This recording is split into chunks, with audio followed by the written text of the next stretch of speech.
Coming up on MCTV this week, President Ditzler announces that he is leaving Monmouth College, and a spoken word artist brings his story to campus. This week starts now.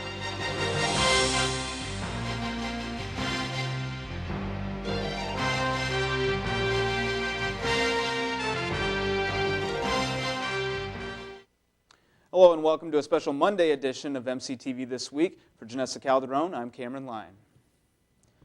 Monmouth College President Maury Ditzler is leaving Monmouth College and heading to Michigan.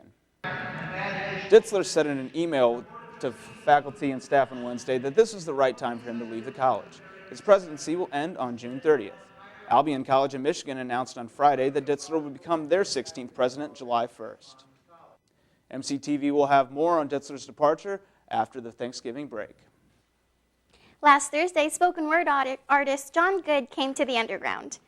Good shared some of his poetry with students this ASAP coffee house. His work was featured in CNN's Black in America, HBO's Deaf Poetry Jam, and BET's Lyric Caf.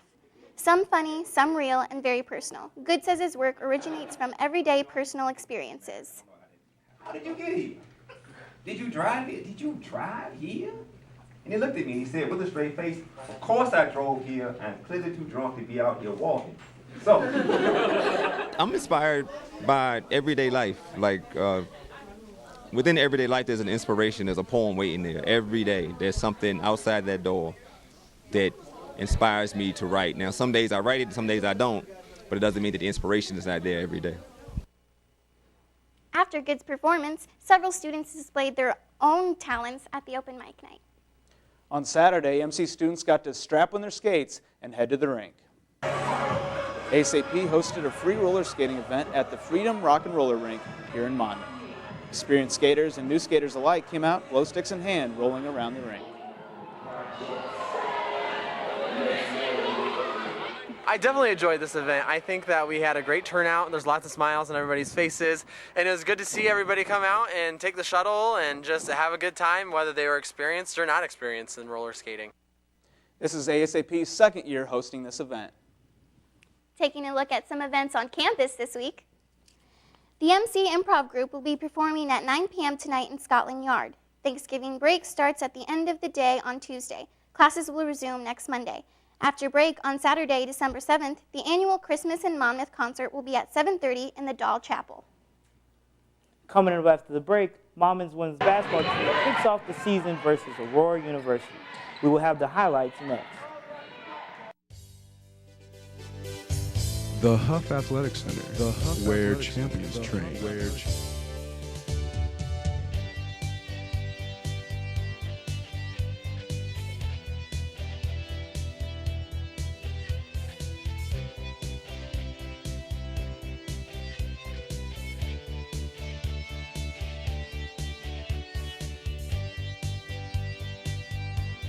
Limber up in our aerobics room.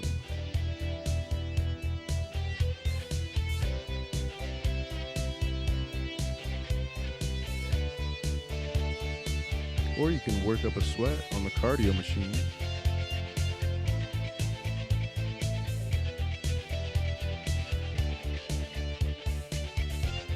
Then test your might on our free weights.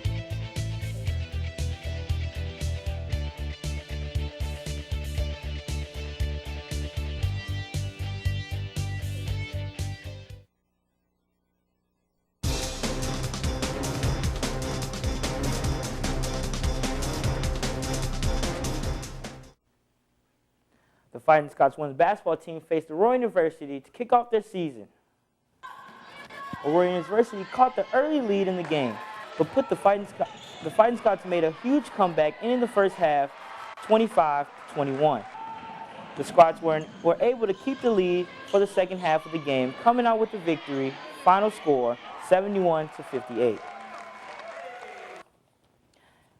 In the second game of the season, Monmouth College women's basketball team battled the clock versus North Park University. Crowds filled the Glennie Gymnasium Monday evening. Again, Scots faced the Vikings in a tight game. The Scots gained a cushion in the first 5 minutes, scoring a 15-point lead. North Park passed around the ball around the arc, winding down the clock to mere seconds when North Park's Rachel Torres made and moved past Paige North, put up a shot, but was blocked by Jacque Cooper. Marla Williford got the deflection, passing the ball to North for a transition up the court for an easy bucket. Making gains toward the lead with the score of 49-35 at half. In the second half, the Scots managed to maintain the double-digit lead over the Vikings by seizing control of the court. In this play, Nord transitioned up the court, passing the ball to Kaylee Corbin, passes to Williford, and gives it to Cooper to the rim to finish.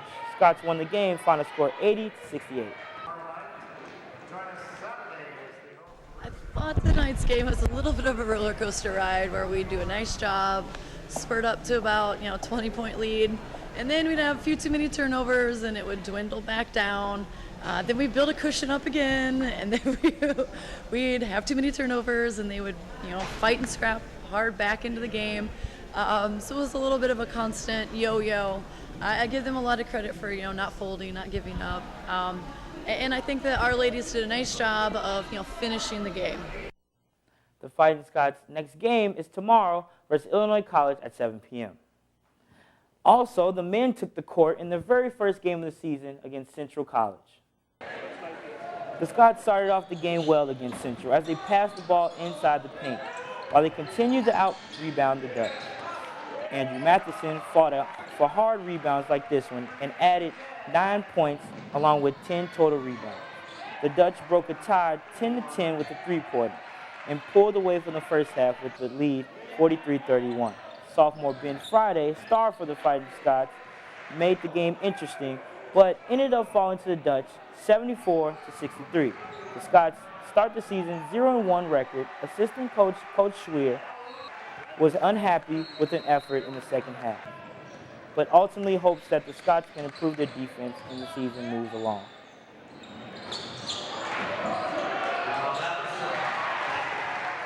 Well, defensively, I think the first half we really struggled. They run a lot of good stuff with their ball screens, and we were giving up a lot of easy shots close to the rim and uncontested shots from beyond three. Giving up 43 points in the first half is just not acceptable for us, and we expect better. I thought our guys did a lot better job in the second half. We got it close a few times, and we couldn't get some opportune shots to fall, and that kind of just doomed us. But they're a good team. You got to give them credit. The Scots tried to get revenge in the second game of the season against Eureka College. Hard-fought Scots defense kept the game close throughout both halves, ending up the tide 80-80 at end of regulation. Heading into overtime, the teams traded leads until the score remained tied with 10 seconds left. After a good layup, a late foul put the final score MC 93, Eureka College 90. Last year we were in a lot of tight games and we came out on the short end, and this year we were able to find a way to win, even though at points it was kind of ugly. The men's basketball team faces Illinois College tomorrow at 5 p.m. And here are the scores from this week.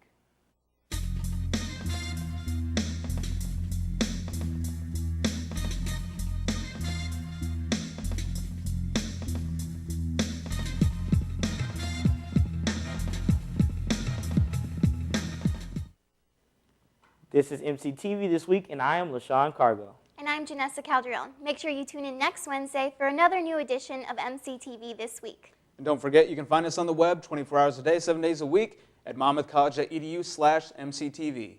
I'm Cameron Lyon, and that's the news for this week.